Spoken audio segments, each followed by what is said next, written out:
கிறிஸ்தவர்களே, நீங்கள் உங்களுக்காக மாத்திரம் தேவனிடத்தில் விண்ணப்பம் செய்கிறீர்களா? அல்லது உங்களுக்காகவும், உங்கள் நண்பர்களுக்காகவும், உங்கள் எதிரிகளுக்காகவும், உங்களை சுற்றி உள்ளவர்கள் அனைவர்களுக்காகவும் தேவனிடத்தில் நீங்கள் விண்ணப்பத்தை ஏறெடுக்கிறீர்களா? சிந்தித்து பாருங்கள் கிறிஸ்தவர்களே.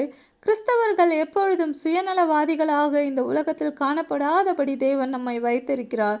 நாம் மற்றவர்களுக்கு கைகளில் இருந்து கொடுத்து உதவி செய்ய முடியவில்லை என்றாலும் அவர்களுக்காக நாம் தேவனிடத்தில் விண்ணப்பம் செய்ய வேண்டியது கிறிஸ்தவர்களுடைய கடமையாக இருக்கிறது. உங்களுடைய விண்ணப்பம் அவர்களுக்கு தேவன் யாரையாவது கொண்டு அவர்களுடைய தேவைகளை அவர்களுக்கு செய்து கொடுப்பார். கிறிஸ்தவர்கள் அவர்களுக்காக மாத்திரமல்ல, மற்றவர்களுக்காகவும் இந்த உலகத்தில் வாழ வேண்டும் என்பதை ஒருபொழுதும் மறந்து விடாதீர்கள் கிறிஸ்தவர்களே. தேவன் தாமே உங்களை ஆசீர்வதிப்பாராக. ஆமேன்.